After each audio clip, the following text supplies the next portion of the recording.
Bismillah, insya Allah semuanya segera lunas utangnya, amin. Duitnya banyak, hidupnya tenang, amin, amin, amin, amin. Insya Allah. Dan ini bukan ngada-ngada, ini adalah keajaiban waqiah yang udah berabad-abad, bahkan sejak zaman Nabi dan keren kan? Padahal saya nanti mengcoaching saudara-saudara semua, membimbing saudara-saudara semua untuk bebas utang pakai 1000 waqiah. 1000 waqiah ini ada ilmunya. Tapi kalau 1000 orang aja kumpul, gitu. Bahkan di profil Instagramnya ini saya baca, pengen hutangnya lunas, kamu lagi ada di akun yang tepat gitu ya. Jadi kalau pengen punya hutang dan kemudian segera lunas, follow Yusuf Mansur. Artinya orang yang mempunyai hutang untuk menulis komen di kolom komentar Bismillah lunas. Dan setelah itu Yusuf Mansur atau akun Yusuf Mansur ini membalas ya, atau mend-DM ya, saya duga itu mengirim link kuliah online atau apa ya, dengan mungkin sistem berbayar. Nah, Pak J ini saya tidak habis pikir Pak, bagaimana bisa-bisanya Yusuf Mansur itu berani-beraninya gitu ya mengajarkan ajaran lunas hutang, dirinya aja seabrek hutangnya Pak. Ya, kalau yang belum dipulangkan itu, artinya Yusuf Mansur itu ya, menurut hemat saya, kalau sekarang ngomong bahwa oh kalau Anda berada di akun yang tepat, kemudian insya Allah hutang lunas, kemudian mereka harus berhubungan lagi, saya kira antara omongan dengan perbuatannya nggak sama gitu loh. Iya. Kalau perbuatannya seharusnya kan utangnya Yusuf Mansur kepada para investor, dia yang jelas kan ada catatan dan seterusnya itu harus dilunasi dulu baru bisa ngomong kan gitu. Betul, betul. Kalau orang masih punya malu, tapi kalau orang nggak punya malu saya nggak tahu juga gitu. Iya, betul, betul. Kalau orang yang punya malu tentu mereka menerapkan ketika mereka mau mengajarkan kepada seseorang, ajaran itu diterapkan dulu, diaplikasikan dulu, ya udah itu selesai utangnya, baru kepada orang lain diaplikasikan kan. Betul, begitu. Betul. Ya. Ya. Tapi kalau utangnya sendiri banyak, lalu mereka mengajarkan orang, bagaimana orang mau percaya kan begitu? Maka dari itu, ya di mana-mana orang mengajarkan sesuatu itu karena atas keberhasilannya sendiri ya.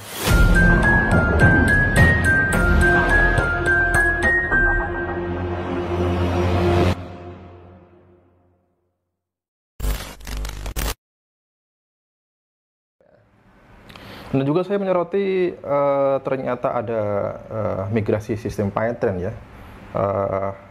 Sebenarnya kalau bisnis-bisnis MLM itu ciri khasnya memang itu tidak ada yang bertahan lama ya. Ketika bisnis MLM ini sudah mendapatkan uang atau dana yang besar gitu kan. Nah ini biasanya mereka itu dengan sengaja atau menskenariokan bagaimana perusahaan ini berhenti di tengah jalan gitu ya. Karena kan pendapatan dari MLM itu dari para downline-nya Pak ya, dari kaki ke kaki ya. Kalau memang itu sudah tersendat ya mau tidak mau mungkin ya, disengaja begitu Pak, disengaja bangkrut begitu Pak ya. Iya.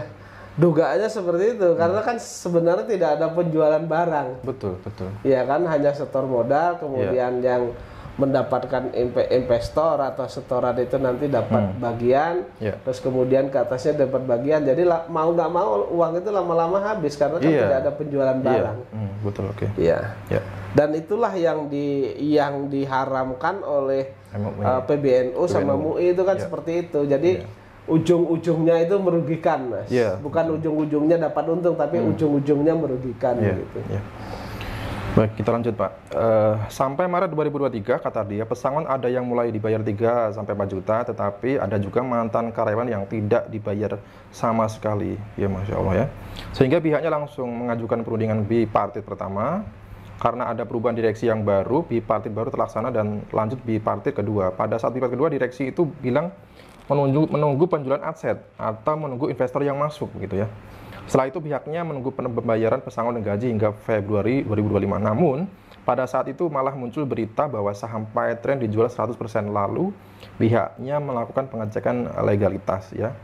Kemudian Maret kami cek aktanya sudah berubah, termasuk susunan direksi dan pemegang sahamnya juga sudah berubah total. Jadi kita bipartit lagi ke pemilik baru dan saat itu terlaksana pada 24 April tahun 2025 begitu ya katanya ya. Nah, ini dengan adanya perubahan direksi yang baru, manajemen yang baru gitu Pak ya, dan kemudian ada upaya untuk menjual saham 100%, bisa jadi ini adalah upaya untuk lari dari tanggung jawab gitu Pak ya. Ya, tentu ada. Nah, kalau kita jual saham itu, kalau jual saham perusahaannya masih berjalan kan ada yang beli Mas. Yeah. Tapi kalau jual saham kemudian perusahaannya tidak berjalan kan siapa yang mau beli Mas? Iya betul. Ya orang gila pun nggak mau Mas. Ya apalagi orang yang waras kan.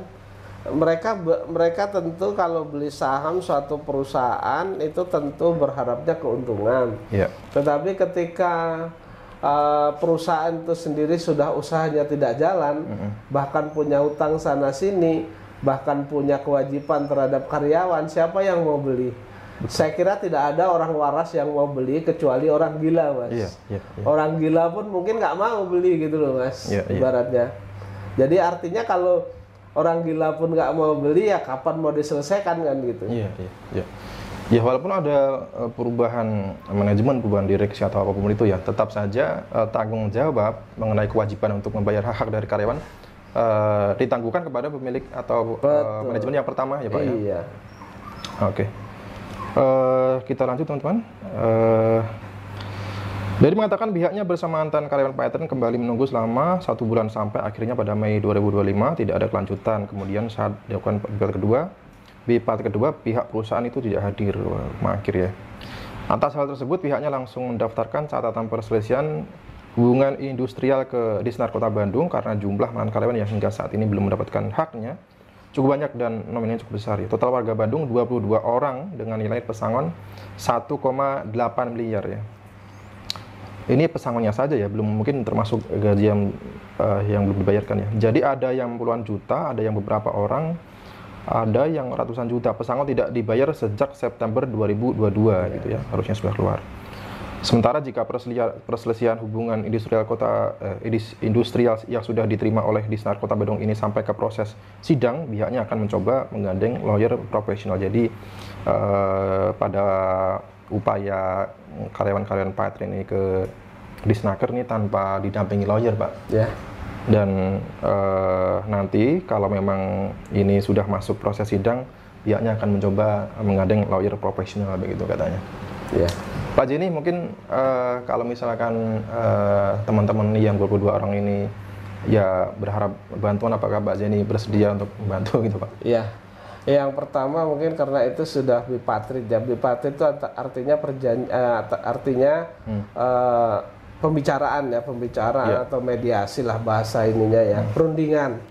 Jadi perundingan kedua belah pihak kan itu dalam bipartit 1, 2 itu kan sudah ada tapi belum ada kesepakatan. Kemudian yang terakhir kan di bipartit kan disebutkan di berita itu kan tidak datang. Betul. Kemudian lalu dicatatkan ke perselisihan hubungan perindustrian kan gitu, dicatatkan ke Disnaker perselisihan perburuhan. Nah tentu di situ akan ada namanya tripartit, artinya ada perundingan antara buruh dengan pengusaha, kemudian pihak yang ketiga sebagai mediator itu tentu orang Disnaker kan begitu. Kalau itu nanti gagal, tentu itu akan dibawa ke jalur hukum, didaftarkan ke pengadilan hubungan industrial. Kalau di sini tadi kan akan menggandeng lawyer profesional. Ya kalau saya ketika dimintain bantuan dan itu saya mampu, insya Allah mau. Baik, alhamdulillah ya. Pertanyaan yang terakhir kan ketika dimintain bantuan, ketika saya dimintain bantuan dan saya mampu, insya Allah bersedia gitu. Ya karena dari awal upaya mereka berusaha ke Disnaker ini tanpa didampingi lawyer, artinya kan mereka mungkin ada kesulitan finansial mungkin ya Pak ya, karena mungkin tidak sanggup. Ya mungkin banyak hal ya lah yang menjadi pertimbangan, diantaranya mungkin karena itu kan ketika ada perundingan mereka harus datang, ketika mereka harus bekerja kan mereka harus berhenti juga karena kan harus berundingan itu. Betul. Dan ketika nanti masuk di pengadilan hubungan industrial didaftarkan ke sana, tentu argumentasinya sudah argumentasi hukum. Kalau itu dipegang oleh orang yang tidak tahu, tentu juga akan merugikan para pekerja sendiri. Sementara kan kita tahu bahwa pengacara-pengacara dari PayTrade ini kan selalu bagaimana menghindarkan itu kan. Termasuk 14 karyawan saya itu kan sebenarnya awalnya nggak diakui. Di dalam Bipatri kan nggak diakui begini-begini, tapi ketika kita masukkan alat buktinya baru mereka mengakui kan begitu. Nah, kalau orang yang awam hukum kan nanti ikut terbawa arus mereka gitu, merugikan diri mereka sendiri, karyawan dalam hal ini atau pekerja gitu. Satu 1,8 miliar dari 22 mantan karyawan ini belum termasuk mungkin banyak peluang sebenarnya yang mereka belum dibayarkan haknya, Pak ya. Dan juga direktur-direktur PayTrade misalkan Pak Sawah Asin dan juga Bu Novi Korina yang sebelumnya menggugat di pengadilan PKPU Jakarta Pusat ini totalnya 4 miliar ya, belum termasuk hutangnya ke Pak Zaini sebesar 1,4 miliar Pak ya, dan juga Bu Ilis 4 miliar. Nah, 4 miliar 750 kalau artinya banyak sekali tanggungan hutang yang belum dibayarkan oleh pihak Yusuf Mansur. Tetapi sepertinya Yusuf Mansur tidak punya malu ya, karena berkali-kali saya melihat di postingan Instagramnya ini selalu terus mengembar-gemborkan ajaran bagaimana caranya supaya lunas hutangnya, ini amalannya begitu ya. Tetapi dirinya sendiri banyak hutang-hutang yang dia sendiri abaikan begitu. Bahkan di profil Instagramnya ini saya baca, pengen hutangnya lunas, kamu lagi ada di akun yang tepat gitu ya. Jadi kalau pengen punya hutang dan kemudian segera lunas, follow Yusuf Mansur. Artinya benar-benar nggak punya malu Pak ya. Baik, ini kita tampilkan potongan video Yusuf Mansur saat gembar-gemborkan ajaran bagaimana caranya supaya cepat melunasi hutang gitu teman-teman. Wa ashabihi wa ummatihi ajma'in walhamdulillahi rabbil alamin. Bismillah, insyaallah semuanya segera lunas utangnya, amin. Duitnya banyak, hidupnya tenang, amin, amin, amin, amin. Insyaallah. Dan ini bukan ngada-ngada, ini adalah keajaiban waqiah yang udah berabad-abad bahkan sejak zaman Nabi dan sahabat. Jadi kita pondasi dasar untuk riyadah, munajat, ya, mujahadah, jarur langit kepada Allah Subhanahu wa taala, kita pakai full suratul waqiah. Tanpa banyak bicara karena sudah mau isya, bismillahirrahmanirrahim. Kita baca suratul waqiah dengan kita berdoa kepada Allah agar segala keberkahan suratul waqiah ngefek kepada semua yang punya utang, biar pada lunas utangnya, duitnya banyak, hidupnya tenang. Sekaligus sebagai apa? Sebagai juga jalan rizki, semua rizki. Jalan karunia semua karunia, jalan nikmat semua nikmat. Jodoh, anak, kesehatan, kerjaan, hidup manfaat, dapat beasiswa, yang udah kerja biar pada naik, yang usaha biar pada kemudian beres usahanya, yang punya tagihan di luar biar ketagih, yang lagi punya masalah biar benar-benar ditolong oleh Allah Subhanahu wa taala. Kesedihan jadi kegembiraan, kesusahan jadi kesenangan insyaallah. Dan ini awal bagi saya insyaallah mengajak teman-teman semua ikutan program utang lunas. Iya, bismillah. Mudah-mudahan ada yang 3 hari beres, 7 hari beres, 14 hari, 21 hari, 40 hari. Pokoknya ntar kita bareng-bareng. Saya bimbing betul, karena saya juga pengen lunas utangnya. Iya bener, dengan cara saya nolongin orang. Bismillahirrahmanirrahim. Betul, dengan saya bebasin orang, dengan cara saya nenangin orang. Udahlah, pokoknya kalau Allah udah bersama-sama kita, mana ada yang gak tenang. Semuanya bakalan tenang. Gak usah kabur-kaburan, gak usah sembunyi, apalagi sampai kemudian bunuh diri. Udah, ada Allah. Allah selalu bilang, la takhaf wa la tahzan. Jangan khawatir dan jangan sedih. La takhaf wa la tahzan. Jangan resah, jangan khawatir, jangan gelisah, jangan resah, jangan galau. Jangan ada sedikit pun kekecilan hati, kelemahan hati, kekecilan pikiran, kelemahan pikiran, kesempitan hati, kesempitan pikiran. La takhaf wa la tahzan. Udah, ada aku kata Allah. Hasbunallah wa ni'mal wakil. Ni'mal maula ni'man nasir. La haula wala quwata illa billahil aliyil azim. Yang bukan muslim juga merapat saja. Yang bukan muslim merapat saja. Insya Allah nenangin ini dengan dibacain Al-Waqiah bareng-bareng lagi. Nenangin. Berapa orang yang baca Waqiah? 10, 100, 1000. Seakan-akan bacanya juga sebanyak jumlah yang pada ikut. Waduh, keren kan? Padahal saya nanti mengcoaching saudara-saudara semua, membimbing saudara-saudara semua untuk bebas utang pakai 1000 Waqiah. 1000 Waqiah ini ada ilmunya. Tapi kalau 1000 orang aja kumpul terus baca Waqiah, nah udah tinggal nunggu lunasnya aja dari Allah Subhanahu wa taala. Insyaallah. Ayo kita baca suratul Fatihah. Bayangin loh, huru-hara hari kiamat dengan modal suratul Waqiah kita bisa selamat. Bagaimana cerita cuman huru-hara rumah tangga, huru-hara ekonomi, huru-hara di kerjaan, huru-hara di lingkungan, huru-hara di usaha ya. Huru-hara termasuk soal utang, kita nggak bisa bayar, kita nggak bisa nyicil, kita nggak bisa kemudian memenuhi apa yang kita janjiin, ya namanya juga keadaan dan lain sebagainya ya. Tapi huru-hara kiamat aja bisa kita selamat, bisa kita lewatin dengan modal suratul Waqiah. Maka ada kan fasabbih bismi rabbikal azim 2 kali, fasabbih bismi rabbikal azim disusul sama tasbih. Makanya saya pengen suratul Waqiah ini diapal dan dimengerti, diapal dan diketahui, diapal dan dikuasai tafsirnya dan terjemahannya serta tadabburnya insyaallah. Makanya ntar disusul nih coaching, bimbingan, konselingan, daurah, kursus online dengan kemudian mudah-mudahan Allah izinkan kita belajar lengkap tafsir dan tadabbur Quran suratul Waqiah insyaallah. Jadi niatin dah biar jadi orang yang manfaat, biar jadi orang yang berguna, yang lebih baik segala-galanya. Dan nanti tolongin orang-orang yang pada punya utang setelah kita bebas lunas utang kita insyaallah. Kita tolongin orang-orang untuk dan kita juga di situ Yusuf Mansur meminta setiap orang yang mempunyai hutang untuk menulis komen di kolom komentar Bismillah lunas.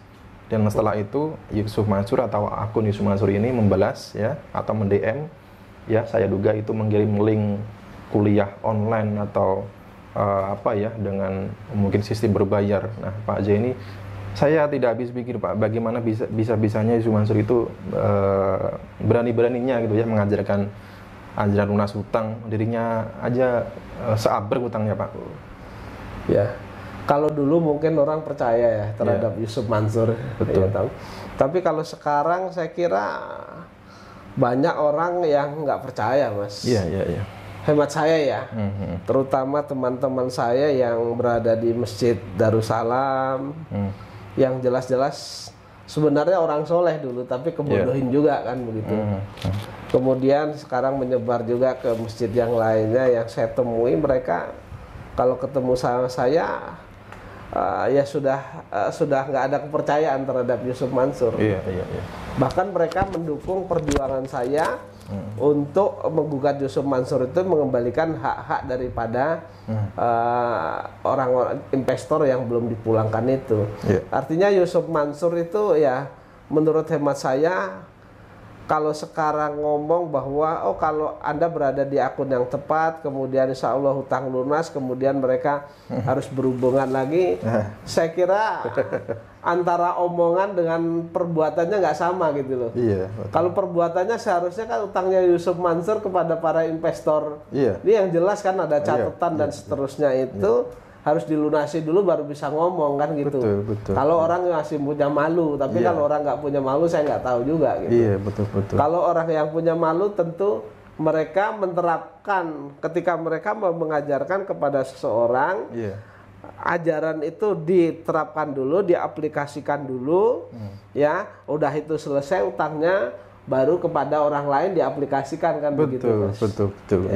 Ya. Tapi kalau utangnya sendiri banyak lalu mereka mengajarkan orang, bagaimana orang mau percaya kan begitu. Maka dari itu ya di mana-mana orang mengajarkan sesuatu itu karena atas keberhasilannya sendiri ya. Bagaimana mungkin dirinya sendiri aja tidak bisa membayar hutang atau tidak berhasil membayar hutang-hutangnya, bisa-bisanya ngajarin orang ya kita ketawa aja gitu.